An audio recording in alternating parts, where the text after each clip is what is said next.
I can't believe you would do this! You actually expected me to stay, darling.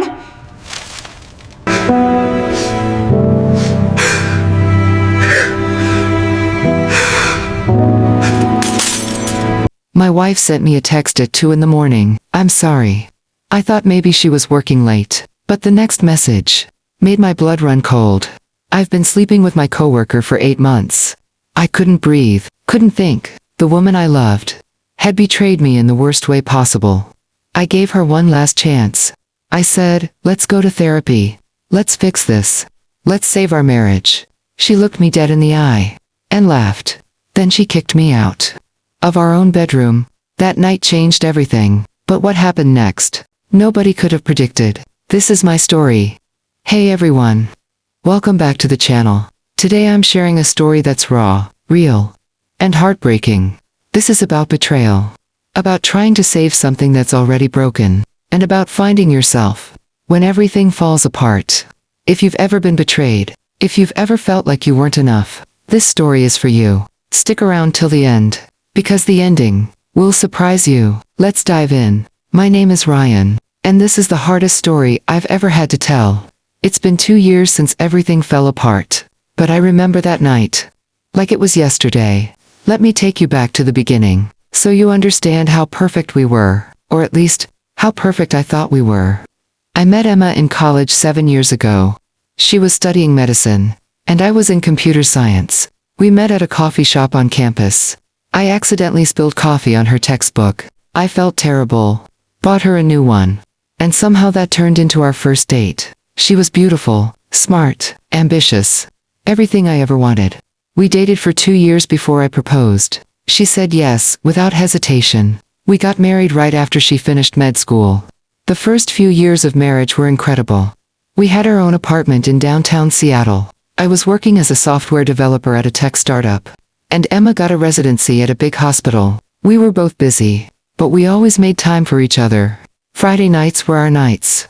No matter how tired we were, we'd cook dinner together, open a bottle of wine, and just talk for hours.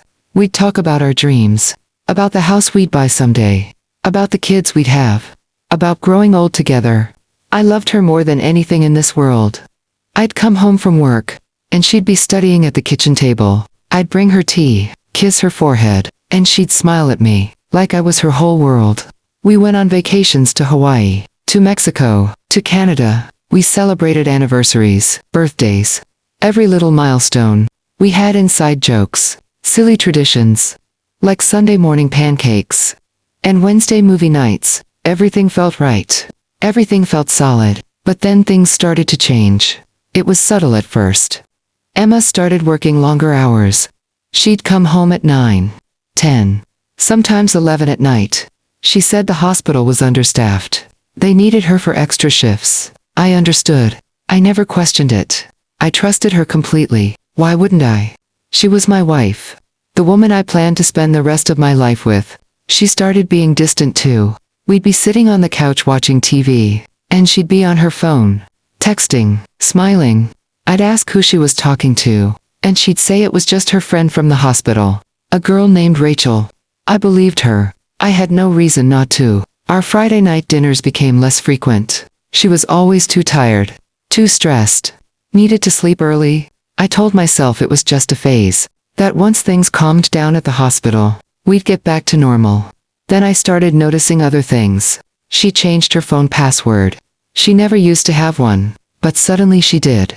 When I asked why, she said it was for security, that someone at the hospital had their phone stolen.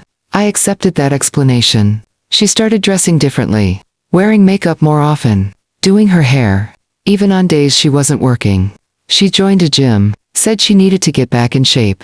I supported her. I even offered to join with her, but she said she preferred going alone, needed the solo time to clear her head. I started feeling like I was losing her, like she was slipping away, and I didn't know how to hold on. I tried everything. I'd surprise her with flowers, with her favorite takeout. I'd plan date nights, but she'd cancel last minute, saying she was too exhausted. I suggested we take a weekend trip, just the two of us, but she said she couldn't take time off work. I felt helpless, like I was watching our marriage crumble. and couldn't do anything to stop it. Then came September 22nd. The day everything exploded. I was home, working late on a project deadline. Around midnight, it was a Friday, and Emma had told me that morning. She had a late shift at the hospital, said she wouldn't be home until 2 or 3 a.m. I was used to it by then. I ordered dinner for myself, worked on my laptop, and around 1:30, I decided to call her. Just to say goodnight, maybe hear her voice. She didn't answer. I texted her, "Hey babe.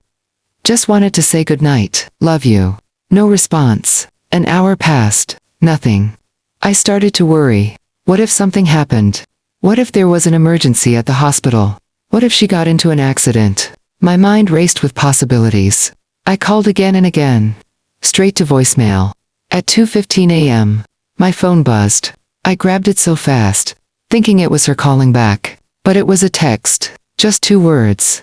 "I'm sorry." My heart sank. I stared at those words, trying to understand. Sorry for what?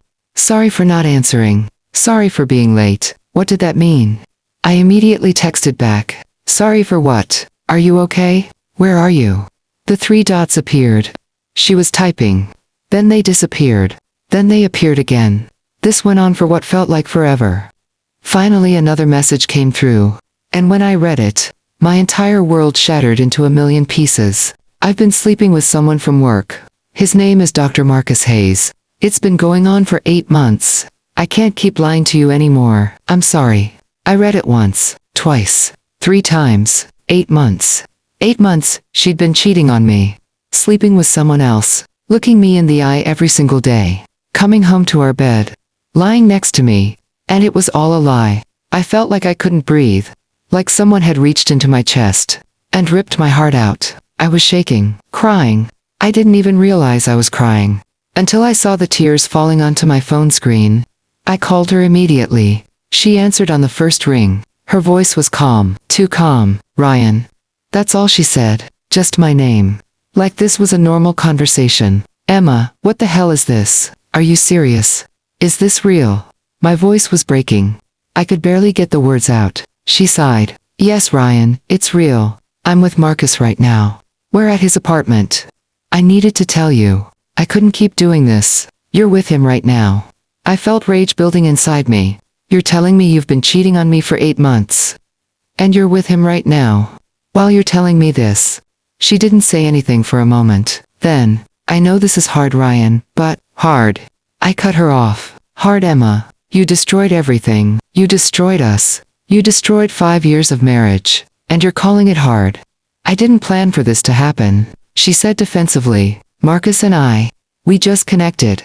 He understands my world. The pressure. The long hours. You've never understood that. You're always in your own world. With your coding and your projects. We drifted apart, Ryan. And Marcus was there." I couldn't believe what I was hearing. "So this is my fault. Is that what you're saying? I wasn't paying enough attention. So you decided to have an affair for 8 months. My voice was getting louder. "I didn't care. You could have talked to me, Emma. You could have told me you were unhappy. We could have worked on it. We could have gone to counseling."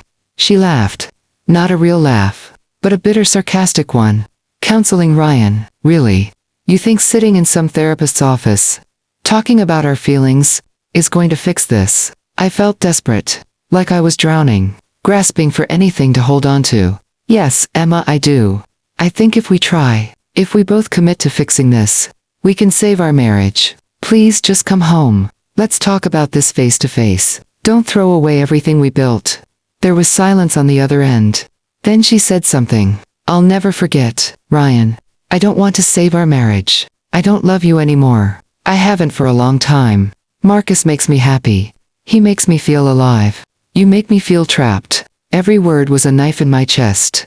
"How can you say that? How can you say you don't love me? We made vows, Emma. For better or worse. Remember. I'm done with those vows." She said coldly. "I'm done pretending I'm happy when I'm not. I want a divorce, Ryan. I'll be by the apartment tomorrow, to get my things." The next morning I was still on the couch. I hadn't moved. Emma had texted me. "I'll be there at noon. Please, be gone." I stared at that text. I had 2 choices. I could leave. Make this easy for her. Let her take her things. Walk out of my life. Or I could stay. Face her one last time. Try one more time to save us. I chose to stay. At noon I heard keys in the door. My heart was pounding. Emma walked in and froze. When she saw me sitting there, I told you not to be here. Her voice annoyed. This is my home to Emma. I said quietly. I have every right to be here. She rolled her eyes. Fine, whatever, I'll just get my stuff and go. She walked past me toward the bedroom. I followed her. Emma, please. Can we just talk for 5 minutes? Just 5 minutes. She was throwing clothes into a suitcase, not even looking at me. There's nothing to talk about, Ryan. It's over. Move on. I felt tears coming again. How can you be so cold? How can you just turn off 5 years of marriage? Like it meant nothing. She finally looked at me, her eyes empty. It's not that it meant nothing. It's just that it's over. People change, Ryan. Feelings change. I changed. I took a deep breath, trying to stay calm. Emma, I'm begging you. One therapy session, just one. If you walk out that door right now, our marriage is over forever. Is that really what you want? She stopped packing and turned to face me fully. For a second, I thought maybe she'd consider it. Maybe there was still a part of her that loved me, that wanted to fight for us. But then she started laughing. Not a small laugh. A full laugh. Like I'd just told the funniest joke she'd ever heard. Therapy, she said between laughs. You still think therapy is going to fix this, Ryan? I don't want to fix this. I want out. I want to be with Marcus. I want a divorce. Why is that so hard for you to understand? I felt humiliated. Standing there, begging the woman I loved to give me a chance. While she laughed in my face, I thought we were worth fighting for. I said quietly. She shook her head. I'm not fighting for something I don't want anymore. She went back to packing. I just stood there, watching her. She grabbed another suitcase, started filling it with her things. From the closet, her shoes, her jewelry, everything. She turned to me one last time. You need to get out now. I'm staying here tonight. Marcus is coming over. I don't want you here when he arrives. My blood boiled. You're bringing him here. To our apartment. She shrugged. It's my apartment too. And soon, it'll just be mine. My lawyer will be in touch about the divorce. I couldn't take it anymore. Get out. I said, my voice shaking with rage. What? She looked surprised. I said, get out. This is my apartment. My name is on the lease. You want your stuff, fine, take it. But you're not staying here. And you're sure as hell not bringing him here. Get out now. Emma's face turned red. You can't kick me out. I stepped closer. Watch me. You cheated. You lied. You destroyed our marriage. And now you want to bring your affair partner into our home. No, Emma. Get your stuff and get out. She grabbed her suitcases. Fine. You know what? Fine. I don't want to be here anyway. This place just reminds me of how miserable I was. She stormed toward the door, then turned back. You're going to regret this, Ryan. You're going to realize you lost the best thing that ever happened to you. I looked her dead in the eye. No, Emma. You lost the best thing that ever happened to you. I loved you. I would have done anything for you. And you threw it away. For some guy who's probably going to cheat on you. Just like you cheated on me. Now get out. She left. Slammed the door so hard the walls shook. And just like that, she was gone. I stood there in the empty apartment. My legs gave out. And I collapsed on the floor. I cried harder than I've ever cried in my life. I cried for the marriage I lost. For the future we'd never have. For the woman I thought I knew, but never really did. I cried until I had no tears left. Until I was just numb. The next few weeks were the darkest of my life. I couldn't eat. Couldn't sleep. Couldn't focus on anything. I called in sick to work. I didn't leave the apartment. I just existed. My best friend Jake finally came over. After I'd been ignoring his calls for days, he took one look at me and knew something was seriously wrong. I told him everything. Jake was furious. She did what? She cheated for 8 months and then laughed. When you offered therapy, man, that's evil. That's straight up evil. I just nodded. I don't know what to do, Jake. I feel like my whole life just ended. Jake sat down next to me. Listen to me, brother. Your life didn't end. Her betrayal, her lies, that's not a reflection of you. That's all on her. You offered her a solution. You tried to save your marriage. And she mocked you. That tells you everything you need to know about who she really is. But I love her, I said. I know you do, Jake said. But sometimes love isn't enough. Sometimes people show you who they really are, and you have to believe them. Emma showed you. She's not the woman you thought she was. And I know it hurts like hell right now. But I promise you, you're going to get through this. You're going to heal. And you're going to find someone who actually deserves you. Jake stayed with me that night. And the next few nights, he made sure I ate, made sure I showered, made sure I didn't completely fall apart. He helped me find a therapist, Dr. Stevens, who specialized in betrayal trauma. I started seeing her twice a week. She helped me understand that what Emma did wasn't about me. It was about her own issues, her own character flaws, her inability to communicate like an adult. Months passed, slowly, painfully. But they passed. The divorce went through. Emma got her half. I got mine. We sold the apartment. Split everything down the middle. I didn't fight her on anything. I just wanted it to be over. I wanted to move on. I threw myself into work. Got a promotion. Started going to the gym every morning. Started reading again. Something I'd stopped doing years ago. I reconnected with old friends. Made new ones. Joined a hiking group. 6 months after the divorce, I met someone. Her name was Sarah. She was a teacher at an elementary school. We met on a group hike. She was kind, funny, genuine. We started talking. And I felt something I hadn't felt in so long. Hope. Real, actual hope. Not the false hope I'd clung to with Emma, but real hope for the future. We started dating slowly. No rush, no pressure. Just two people getting to know each other. Sarah was everything Emma wasn't. She communicated. When something bothered her, she told me. When she had a bad day, she didn't hide it. She shared it. She was honest, open, real. One night, about 3 months into dating, we were having dinner at her place. She looked at me and said, "Can I ask you something?" I nodded, "Of course, anything." She hesitated, then asked, "Do you ever regret trying to save your marriage with Emma?" I thought about it. Really thought about it. No, I don't regret it, because it showed me who she truly was. If I hadn't offered therapy, if I hadn't tried one last time, I would have always wondered what if. Now I know. I did everything I could. I left that marriage with my integrity intact. She's the one who has to live with what she did, not me. Sarah smiled. "I'm glad you tried. It shows what kind of person you are. Someone who fights for what they love, even when it's hard." A year into dating Sarah, I knew she was the one. Not in the way I thought Emma was the one, but in a real, deep, certain way. Sarah and I talked about everything. Our past, our fears, our dreams, our goals. She knew about Emma, about the betrayal, about the pain, and she never judged me, never made me feel broken. She just loved me, for who I was. One Saturday morning, we were having breakfast, and my phone buzzed. It was a text from an unknown number. I opened it, and my heart sank. It was Emma. "Hey Ryan. I know it's been a while, but I've been thinking about you a lot. Can we meet up and talk? I miss you. I made a mistake." I showed Sarah the text. She read it, and looked at me. "What are you going to do?" I didn't even hesitate. I deleted the message, blocked the number, and looked at Sarah. "I'm going to finish breakfast with the woman I love, the woman who values me, respects me, and would never betray me." Emma made her choice, and I made mine. I'm exactly where I'm supposed to be. Sarah's eyes filled with tears, happy ones. She reached across the table and took my hand. "I love you, Ryan." I squeezed her hand. "I love you too."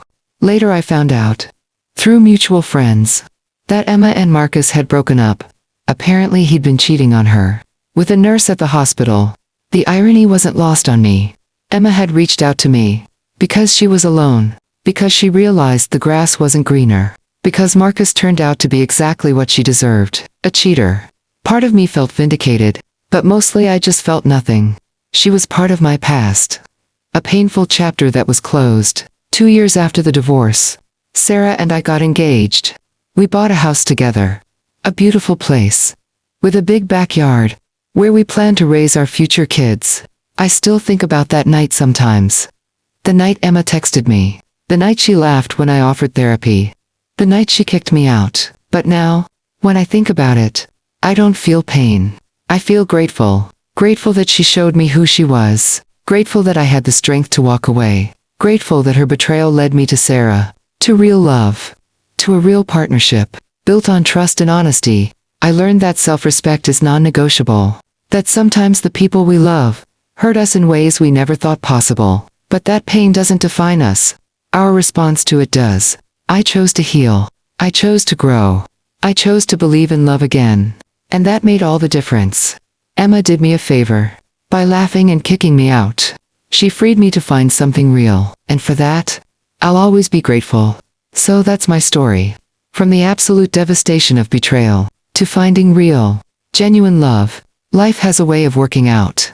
When you choose yourself, when you refuse to settle for being someone's second choice. If this story resonated with you, if you've been through something similar, or if you just want to show some support, smash that like button, share this video with someone who needs to hear it, and drop a comment below. I want to know, what would you have done in my situation? Would you have offered therapy? Or would you have walked away immediately? Your comments mean everything to me. And hey, if you're not subscribed yet, hit that subscribe button, because I share real stories, real emotions, real life, every single week. Remember, your worth isn't determined by someone who couldn't see it. You are enough, exactly as you are. Until next time, take care of yourselves, and never forget, you deserve someone who chooses you. Every single day. Peace.